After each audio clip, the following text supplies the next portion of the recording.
दोस्तों जरा इमेजिन करो, आप अपनी नॉर्मल जिंदगी जी रहे हो। सुबह उठे, फोन उठाया, रील्स देखी, कॉलेज या ऑफिस गए और अचानक कोई आकर आपको कहे ये जो जिंदगी तुम जी रहे हो ना, ये असली भी हो सकती है और फेक भी।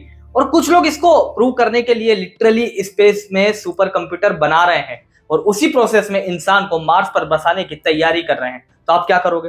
हंसोगे या थोड़ा रुक कर सोचोगे यार कहीं ये सच तो नहीं?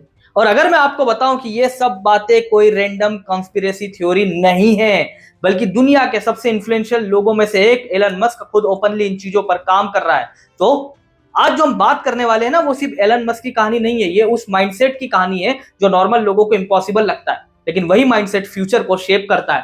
देखो, एलन मस्क को समझना थोड़ा ट्रिकी है, क्योंकि अगर आप उसे सिर्फ रिच बिजनेसमैन समझोगे तो आप 90% पिक्चर मिस कर दोगे।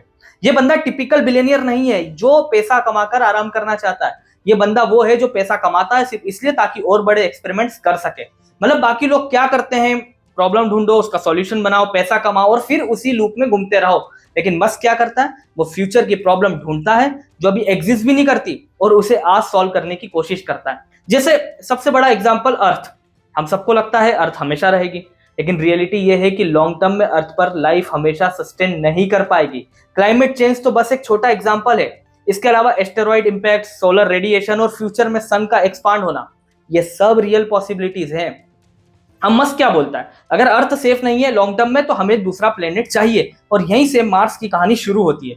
अब ऑनेस्टली बताओ, जब आप पहली बार सुनते हो कि कोई मार्स पर कॉलोनी बसाना चाहता है तो पहला रिएक्शन क्या आता है? भाई ये पागल है। लेकिन हिस्ट्री में एक पैटर्न है, जो चीज शुरुआत में पागलपन लगती है वही बाद में नॉर्मल बन जाती है। अब यहाँ सबसे इंटरेस्टिंग पार्ट आता है, टाइम। आपने कभी सोचा है कि मार्स जाना इतना मुश्किल क्यों है? टेक्नोलॉजी है, रॉकेट्स हैं, फ्यूल है, लेकिन फिर भी इतना बड़ा चैलेंज क्यों है? आंसर है टाइम। मार्स तक पहुंचने में करीब 6 से 8 महीने लगते हैं, और अगर फ्यूचर में हम आउटर प्लेनेट की बात करें तो सालों नहीं दशकों तक लग सकते हैं। मतलब अगर आप नेपच्यून जाना चाहो तो प्रैक्टिकली आपकी पूरी जिंदगी उस ट्रेवल में निकल सकती है। अब एलन मस्क यहाँ एक बहुत अलग एंगल से सोचता है। वो ये नहीं कहता कि रॉकेट को और तेज बना दो, वो कहता है अगर टाइम ही प्रॉब्लम है तो टाइम को ही चेंज कर देते हैं। अब ये सुनते ही ना दिमाग बोलता है भाई ये तो पूरा साइंस फिक्शन है। लेकिन एक सिंपल एग्जांपल लो, एक सेब बाहर रखो 2 दिन में सड़ जाएगा, फ्रिज में रखो 1 हफ्ता चलेगा, डीप फ्रिज में रखो महीनों तक चलेगा। अब यहाँ इंटरेस्टिंग चीज क्या है, घड़ी तो वही चल रही है, लेकिन उस सेब की एजिंग जो है वो स्लो हो गई है। यहीं से एक बहुत बड़ा कॉन्सेप्ट आता है, बायोलॉजिकल टाइम। एब्सोल्यूट टाइम वही है जो घड़ी में दिखता है, लेकिन बायोलॉजिकल टाइम अलग होता है, जो एनवायरमेंट और इंटरनल प्रोसेसेस पर डिपेंड करता है। अब मस्क यही सोच रहा है, अगर हम बायोलॉजिकल टाइम को कंट्रोल कर सके तो, मतलब अगर 30 साल की जर्नी है तो उसे इंसान के लिए 30 दिन या 30 घंटे जैसा महसूस कराया जा सकता है। अभी सुनने में क्रेजी लगता है, लेकिन साइंस में एजिंग को लेकर रिसर्च ऑलरेडी चल रही है। Gene editing, cell repair, metabolic slow down, ये सब रियल फील्ड्स हैं। और यहीं इस वीडियो से पहला बड़ा लर्निंग आता है, फ्यूचर उन्हीं लोगों का होता है जो प्रॉब्लम को अलग एंगल से देखते हैं। अब थोड़ा और डीप चलते हैं, ह्यूमन बॉडी की बात करते हैं। हमारी बॉडी ट्रिलियंस ऑफ सेल से बनी है, और ये सारे सेल्स एक सिंक्रोनाइज तरीके से एज करते हैं। इसका मतलब क्या है, कोई सेंट्रल सिस्टम है जो ये सब कंट्रोल कर रहा है, और वो है ब्रेन और नर्वस सिस्टम। अब एलन मस्क का न्यूरोलिंक क्या कर रहा है, ये ब्रेन सिग्नल्स को डिकोड करने की कोशिश कर रहा है। रियल दुनिया में एक्सपेरिमेंट्स हो चुके हैं जहां पैरालिसिस पेशेंट्स अपने दिमाग से कंप्यूटर कंट्रोल कर रहे हैं, मतलब ब्रेन सिग्नल को पढ़ा जा सकता है। अब इमेजिन करो, अगर हम इन सिग्नल्स को सिर्फ पढ़ी नहीं बल्कि बदल भी सके तो क्या होगा? क्या हम शरीर को ये सिग्नल दे सकते हैं कि स्लो एज? क्या हम डिसीज को रोक सकते हैं? क्या हम मेमोरी इनहेंस कर सकते हैं? यही दूसरा बड़ा लर्निंग आता है। टेक्नोलॉजी का असली पावर तब आता है जब वो ह्यूमन बॉडी और माइंड के साथ इंटीग्रेट होती है।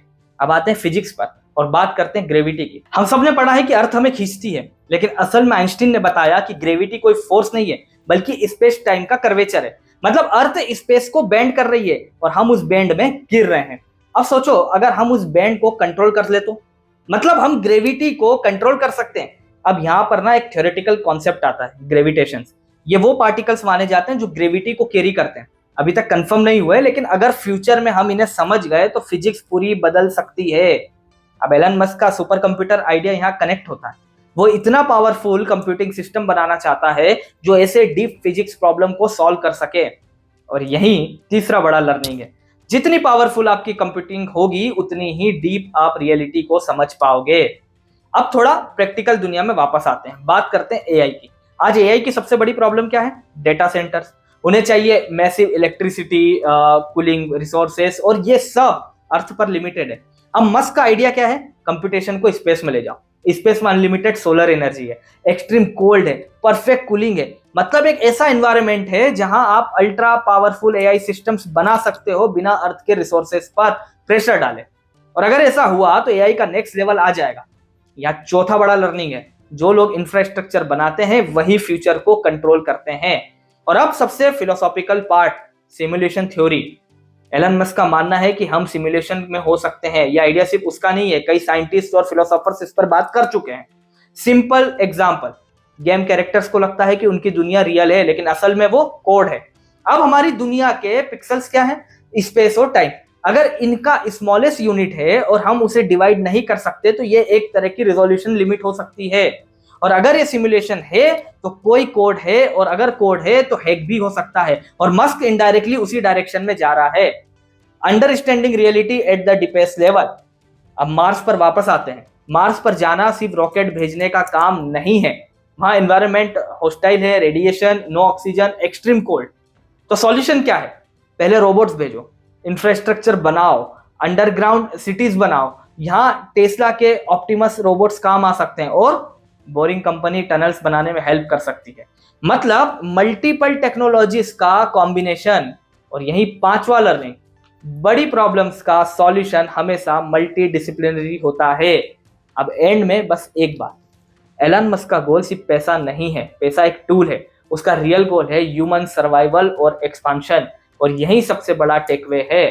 अगर आपका विजन बड़ा है तो रिसोर्सेस, पैसा, लोग सब आपके पीछे आते हैं। अब मैं आपको एक सवाल के साथ छोड़ता हूं। अगर आपको मौका मिले मार्स जाने का, जहां आप नई सिविलाइजेशन का हिस्सा बनोगे, लेकिन आपको अर्थ और अपने सारे लोग छोड़ने पड़ेंगे, क्या आप जाओगे? सोचकर जवाब देना, क्योंकि फ्यूचर में यह सवाल रियल हो सकता है। अगर वीडियो ने आपका पर्सपेक्टिव थोड़ा भी बदला हो तो लाइक करो, शेयर करो, और वीडियो को सब्सक्राइब और बेल आइकन को प्रेस जरूर करना, क्योंकि यहां हम सिर्फ बातें नहीं करते, फ्यूचर डिकोड करते हैं। एक नई वीडियो के साथ आप सभी से जल्द मुलाकात होगी। धन्यवाद। जय हिंद।